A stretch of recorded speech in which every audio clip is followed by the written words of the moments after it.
Hi everyone, this is me Sir Tawheed.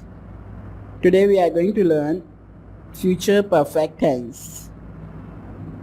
So first of all we'll have a look at its definition, which is this tense describes the actions or activities that are going to be completed or done in some future time.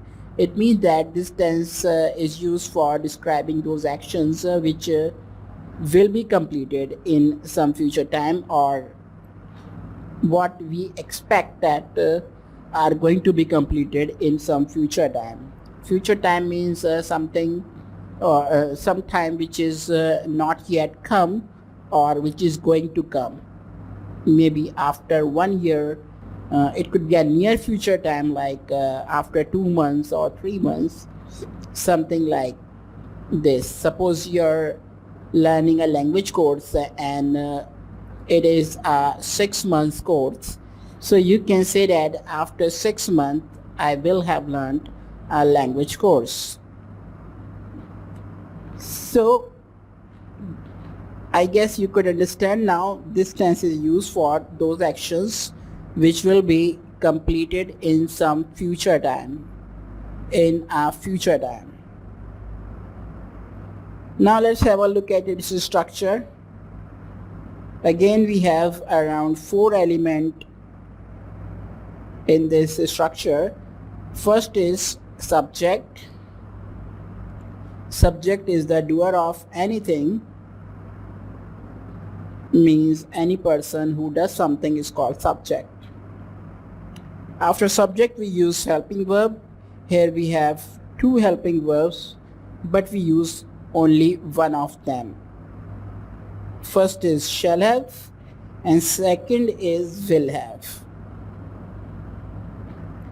After helping verb we used third form of verb, which is also called past participle form.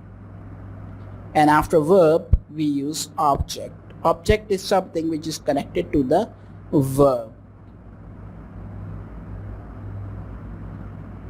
You can understand this whole thing through a graph as well. As you can see here, there is a timeline. The first time is called past, second is present, and third is called future. So future perfect tense describes those actions which will be completed in any specific future time. So this is about future perfect tense. Yeah, there is one thing left, is the usage of shall have and will have. Now let's have a look at this. Remember one thing, that if the subject is first person, then we use shall have. But if the person is other than first person, then we use will have. Examples of first person are I and we.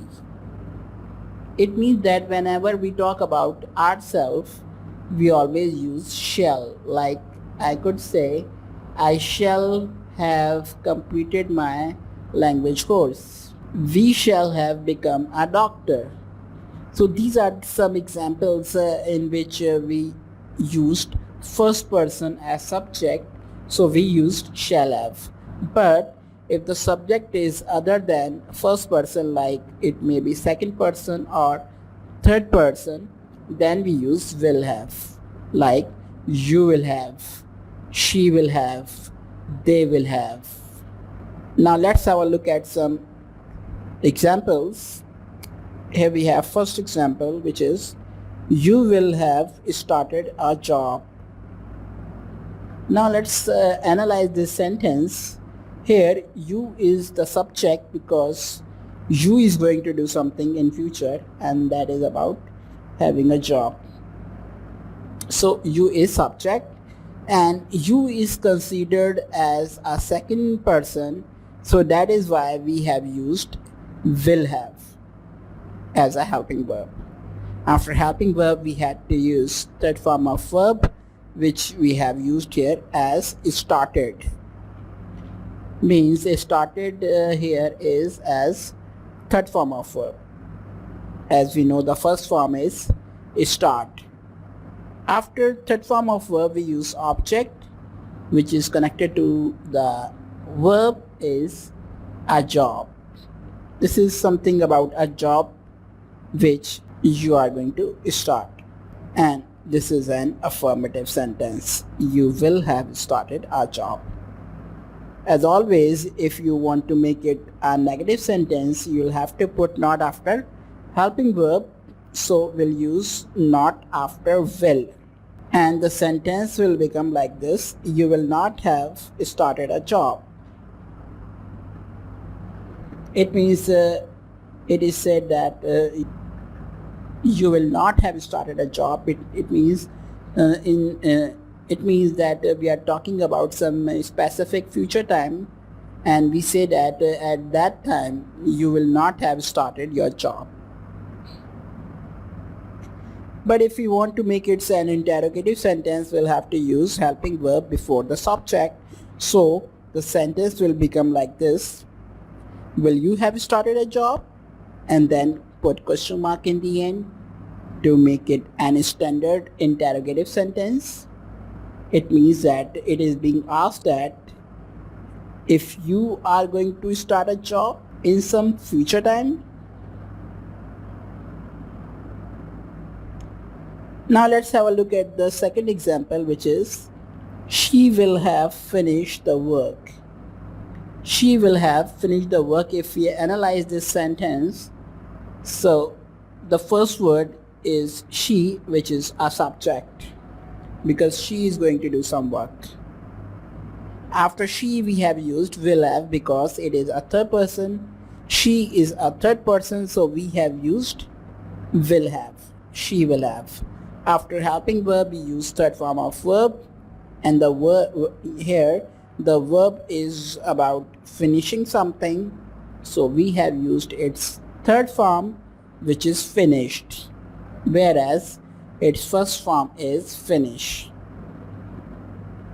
After third form of verb, we have to use object, and here the object is the work.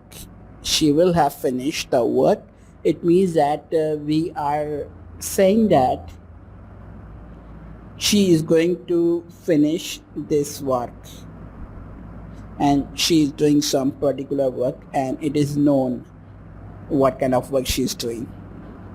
Now if we want to make it a negative sentence, then we'll have to put not after will, and the sentence will become like this: she will not have finished the work.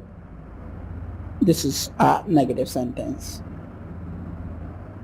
Now if we want to make it an interrogative sentence, we'll have to use a helping verb before the subject, and the sentence will become: will she have finished the work? Then question mark in the end. It means that it is being asked that if she is going to finish the work in some future, specific future time. Now let's have a look at the third example, which is I shall have become a doctor. Now if we analyze the sentence here, I is subject. Since I is a first person, so we have used shall have as a helping verb, as we have learned that whenever the subject is a first person, we use shall have as helping verb. After helping verb, we have to use third form of verb, which is here as become. Become is first form as well as third form, and its second form is called became. I shall have become a doctor. It's an affirmative sentence. It means that I'm saying that in some future time I shall have become a doctor. I am going to become a doctor. Now if I want to make it a negative sentence, then I will use not after helping verb, which is shall here. So I would write like this: I shall not have become a doctor. It means that I'm saying that in that future time, or in some specific future time, I will not have become, I shall have not become, or I'm not going to become a doctor. Now if you want to make it an interrogative sentence, then we'll use helping verb before the subject. So shall will come before I. Shall I have become a doctor? Shall I have become a doctor? And then question mark in the end. This is an interrogative sentence, which means I'm asking that will I have become a doctor, or am I going to become a doctor in some future time? So guys, these are the few examples of future perfect tense, so you can understand it in a better way. So if you understand it, like the video and share it with your friends, and if you haven't yet, subscribe my channel, so do subscribe it so you could receive all of my new coming video lessons. Thanks.